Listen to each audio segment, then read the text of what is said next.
এই ভিডিওটি ক্লাস 7 পৰা প্ৰমোশন পাই ক্লাস 8 উঠা ছাত্ৰ ছাত্ৰীৰ কাৰণে এটা ইম্পৰ্টেন্ট ভিডিও কাৰণ এই ভিডিওত আলোচনা কৰিম এসসিআৰটি class 8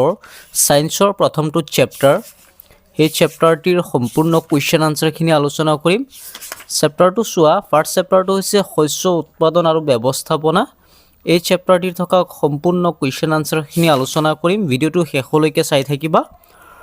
crop production and management চেপ্টাৰটোৰ নাম হৈছে ক্ৰপ প্ৰডাকশন এণ্ড মেনেজমেন্ট অৰ্থাৎ শস্য উৎপাদন আৰু ব্যৱস্থাপনা চেপ্টাৰটো সম্পূৰ্ণ কোৱেশ্চন আনসাৰখিনি সলিউশন কৰিম এই ভিডিওত চাই থাকিবা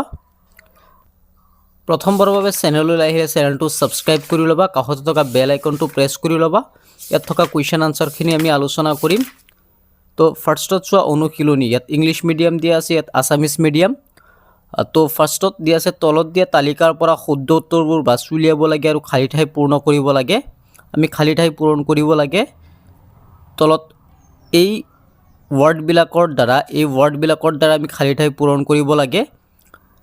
একেবিধ উদ্ভিদ এখন ঠাইত অধিক পৰিমাণে গজালে বা শস্য খেতি কৰিলে তাক ডেশ বুলি কোৱা হয় এইটো তুমি লিখিবা কি শস্য বুলি কোৱা হয় ইংলিশত ক্ৰপ বুলি লিখিবা এ নম্বৰত বি নম্বৰত শস্য হিচাৰ আগত মাটি ডৰা ডেশ হয় চহুৱা হয় কি হ'ব চহুৱা হয় প্ৰিপাৰেচন চহুৱা হয় ইয়াত বখালি হল বি নম্বৰটো তাৰপিছত নষ্ট হোৱা বীজবোৰ পানীত ডেশ থাকে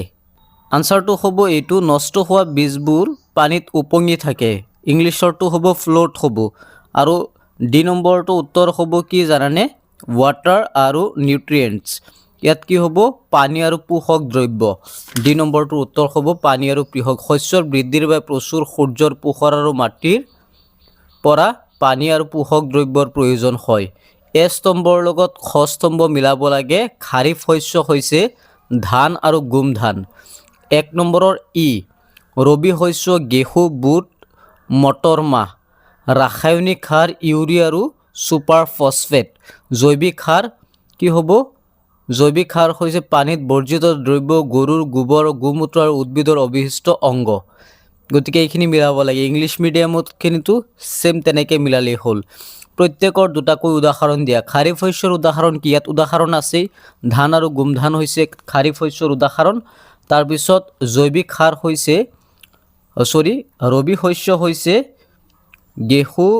বুট আৰু মটৰ মাহ এই তলত দিয়া সমূহৰ বিষয়ে নিজ শব্দৰে একোটাকৈ দফা লিখা মাটি চহুৱা বীজ সঁচা বনবাদ নিৰুৱা মৰণা মৰা ইয়াত ইংলিশ মিডিয়ামতো সেমি আছে preparation of soil sowing weeding threshing তো ফাৰ্স্টত আমি কি চাও মাটি চহুৱা চোৱা মাটি চহুৱা এইখিনি লিখিলেই হ'ল মাটি চহুৱা শস্য উৎপাদনৰ প্ৰথম কাম কৃষি কাৰ্যৰ প্ৰথম আৰু অতি প্ৰয়োজনীয় কাম হ'ল মাটিডৰা ঢিলা কৰা ঢিলা মাটিত উদ্ভিদৰ শিপা সহজে তললৈ যাব পাৰে গছৰ শিপাই ঢিলা মাটিত তললৈ গ'লে অতি সহজে উশাহ ল'ব পাৰে ঢিলা মাটিয়ে কেঁচু আৰু মাটিত থকা অণুজীৱৰ সংখ্যা বৃদ্ধি কৰাত সহায় কৰে কেঁচু আৰু অণুজীৱসমূহ খেতিয়কৰ বন্ধু এইখিনি লিখি দিলেই হৈ গ'ল মাটি চহুৱা আৰু অকমান ইয়াৰ পৰা লিখি দিলেই হৈ গ'ল তো এইখিনি মাটি ইংলিশ মিডিয়ামৰ কাৰণে ইয়াত চোৱা লিখাই আছে এইখিনি মাটি চহুৱা বুলি কোৱা হয় ইয়াত লিখি দিলেই হৈ গ'ল তাৰপিছত নেক্সটটো হৈছে বীজ সিঁচাটো ইয়াৰ পৰা এইখিনি লিখি দিলেই হৈ গ'ল বীজ সিঁচা ইয়াত আছেই তাৰপিছত গ নম্বৰটো হৈছে বনবাদ নিৰুৱাটো হৈছে গ নম্বৰটো তাৰপিছত মৰণা মৰা ইয়াত চোৱা শস্য চপোৱাৰ পিছত শস্যৰ বীজবোৰ শীষ আৰু গা গছৰ পৰা পৃথক কৰা প্ৰক্ৰিয়াক মৰণা মৰা বুলি কোৱা হয় গৰু ম'হ ট্ৰেক্টৰৰ দ্বাৰা মৰণা মৰা সমাধান কৰা হয় জৈৱিক সাৰৰ লগত ৰাসায়নিক সাৰৰ প্ৰভেদবোৰ বৰ্ণনা কৰা ৰাসায়নিক আৰু জৈৱিক সাৰ ইয়াত চোৱা দিয়াই আছে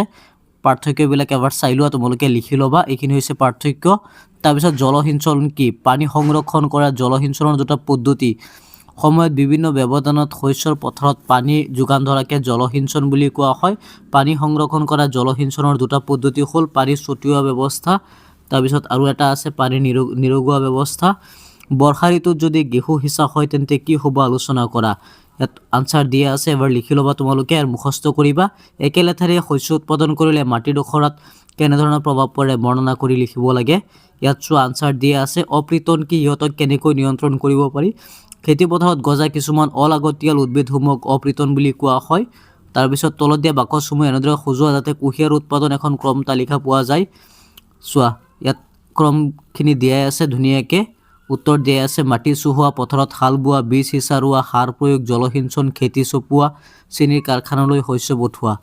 তাৰপিছত তলত দিয়া সংকেতসমূহৰ সহায়ত শব্দ শৃংখলসমূহ সম্পূৰ্ণ কৰা। গুটি, বীজ, মাহজাতীয় উদ্ভিদৰ শিপাৰ টেমুনাত থকা বেক্টেৰিয়া, ৰাইজোবিয়াম, পথাৰত পানী যোগান ধৰা ব্যৱস্থা, জলসিঞ্চন, শীতকালত খেতি কৰা শস্য, ৰবি শস্য, এবিধ ৰাসায়নিক সাৰ ইউৰিয়া, চপোৱা শস্যৰ ধাৰণা পৃথক কৰা কাম মৰণা।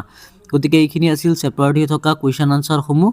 আশা কৰোঁ ভিডিঅ'টো ভাল লাগিছে। নেক্সট ভিডিঅ'ত মই নেক্সট চেপ্টাৰৰ কুৱেশ্যন আনচাৰসমূহ লৈ আহিম। সেই ভিডিঅ' তোমালোকে চাই থাকিবা। আজিৰ কাৰণে ইয়াতে সামৰিছোঁ। ধন্যবাদ।